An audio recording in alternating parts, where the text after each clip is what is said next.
Hey guys, welcome to the Cash Flow Talk Shit Happens episode. And today I want to talk about my worst experience doing an eviction to one of my tenants. Stay tuned right now.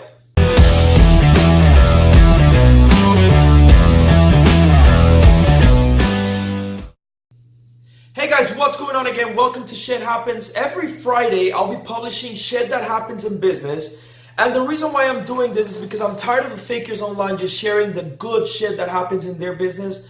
Business is not easy, and I want to share the bad and the ugly, but most importantly, what we learned from it. Not just from my experience, but I'll have other people share their experiences. Because if you're in business, you know that these things is not easy. You have to have good good commitment into your own business, and things don't always go your way. So today I want to share about my worst experience while I was doing an eviction. So to get the long story short, I own a property in Miami. It's a duplex on 59th Street, and I inherited a tenant that was receiving Section 8 voucher, Section 8 payment every single month, and Section 8 was paying her 100% of rent for about a year and a half. Long story short, guys, her program was canceled because one of her kids had gone out of, had found a job, so that she wouldn't qualify for that amount anymore, and she fraudulently, she put fraud in the paperwork claiming that the kid was not receiving income. Well, Section 8 verified that he was receiving income, so because of the fraudulent documents, they expelled her from the Section 8 program, so Section 8 wasn't paying her rent anymore. Long story short, guys, I knew an eviction was coming. I knew she couldn't afford the payment. It was like $2,000 a month, and I knew she couldn't afford it, and she was going to give me a hard time. Communication with her was horrible, and I knew I had to do an eviction. Guys, I started my eviction. I posted a 3-day notice after the first month of non-payment. Obviously, after the 5th day, I posted a 3-day notice. 3 days go by, I don't get a payment or a response. And these tenants, after the 3 days, I start filing eviction. If you don't know, filing eviction could cost anywhere between $700 and $1,000. And it could take anywhere between 3 weeks, if you're lucky, all the way to 3 months if the tenant knows what they're doing and they start responding to your letters and they hire an attorney to milk the cow, in other words. Long story short, guys, after like 2 or 3 months of putting up a fight with them, I got the approval from the judge to start the eviction. And as soon as I got a phone call from the sheriff department to go ahead and do the eviction, she was notified, and still she didn't care. She didn't think this was going to happen. She had like 2 or 3 kids, and honestly, guys, this is a business. I'm okay helping people out. I know they have feelings. I know they have family. But when somebody abuses the system, I don't have room for that. It's a business. I still need to manage the property. I still need to pay mortgage on the property, taxes, insurance, repairs, all of these things. And so, long story short, guys, I remember it was a Friday. It was about 3-4 years ago.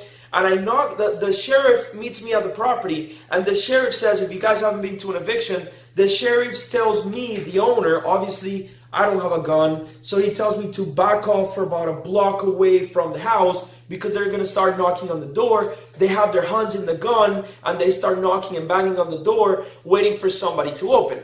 Guys, the tenant opens the door. It was like 9:30 in the morning. They were still sleepy, and it was the husband and wife and one kid, like 17-year-old kid, come out, and obviously they have the conversation. I'm sure they're talking about, hey guys, you're being evicted. I have the authorization here. You guys need to leave. And the tenant sees that I'm across the street. I couldn't do anything. I was just following the sheriff's orders. So what ended up happening was the sheriffs allow about 2 hours, obviously with my approval, for them to get their food, their medicines, and some clothing out of the house. They give me possession of the property, and they tell me that I need to allow them 24 hours to get everything out of the house, or it will either be my possession, or I have the authorization to throw it out on the curb so the bulk pickup company can pick everything up and throw it in the trash, or I can hire a moving company and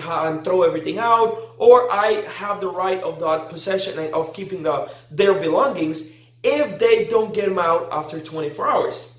Guys, long story short, my house was very close to that property. I told them, guys, listen, I'll be back at 5 p.m. I need the keys. Try to get everything out, put everything in a car. If you need assistance with a truck, let me know. I'll help you guys out. No, I got people, I got friends, I got a pickup truck. I'll take everything out. And guys, I went by at 5 p.m. in the afternoon to pick up the keys, and the door was wide open. And as soon as they finished everything, they grabbed the bat. I wasn't there because I couldn't witness everything. But as soon as I went to the house, they took a bat and they hit every single toilet in the house. They broke tiles with the bat. They put some of the kitchen cabinets. They tore them down. They cut the wires for the washer and dryer and the refrigerator. Guys, I had an expense of over, I'm gonna say about $5,000, plus the 2 or 3 months that I didn't get paid, plus the attorney fees and the expenses from doing an eviction. Shit happens in business. Guys, there's only 2 things I can do. Either take the loss and move on, or keep crying over it. So as soon as I got to the property, first thing I did was change the locks. I called my contractor, hey, let's change the locks. Let's secure all the property so nobody else can come in. And honestly, just quote me to fix the stuff, fix the repairs, and replace the toilets and fix everything, because I need to get this place rented because I need the income. I got it rented, I got it repaired, after a week of work. We repainted the house. I got it re-rented, much better tenant, still Section 8. I still have these tenants. But when everything happened about around 5 p.m., I called the sheriff again and I said, hey guys, remember you guys did an eviction for me this morning? I had the phone number in the form. And they said, yes, of course I remember. What happened? I'm like, yeah, they got out, but they banged everything inside the house. They destroyed the entire house. So I called 911. They came back. The 911 responders came back. We did a police report. And unfortunately, this sucks, because if I wasn't recording or there wasn't any witness that could testify that it was them, there's nothing I could do to go after them. Guys, they sucked. There was nothing I could do. But the police officer last minute said, hey, listen, don't you pay insurance on this property? I'm like, yeah, I do. Why don't you record pictures? Why don't you take a picture and grab a copy of the police report and just file a claim and see what happens? I'm like, okay, what can I do? I guess I'll try. It's a rental property insurance policy that I have, and they don't cover for such things like this. At least I didn't think it would. And guys, long story short, I did the claim, and 2 months later, 3 months later, I'm in a seminar. I have a new tenant. I never spoke to these old tenants anymore. I took a hit in my wallet and I repaired everything. New tenants living happy in there. And I received a phone call from an attorney in Denver, Colorado, saying that my claim has been insured and like $9,000 was coming my way. I couldn't believe it. They gave me the claim number. They gave me the approval. They put it in writing. And before I came into Miami again, I had received a check for like $9,000 or $9,500 in the mail. Guys, that was a lifesaver.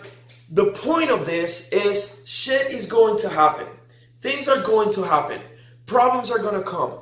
If you're a landlord, if you're an investor, if you're a business owner, things are going to happen. All you can do is move on, move forward, learn from this. And my lesson for today is just move on. Shit will happen. Put it in your budget, in your financials. Expect that something like this is going to happen at some point in your business. Nothing is going to go right 100% of the time. And get a property insurance that covers for these type of damages, even if it costs a little bit. Guys, with those $9,500, I recovered the $5,000 in expenses that I had on the property. I recovered the 2 or 3 months that the tenant couldn't pay, and I recovered my fee for the eviction and the court cost for the attorney to do the eviction and the 3-day notice and all these things and on and on and on, and the sheriff fees and everything. Guys, I went out with probably about $700 or $800 profit, all said and done.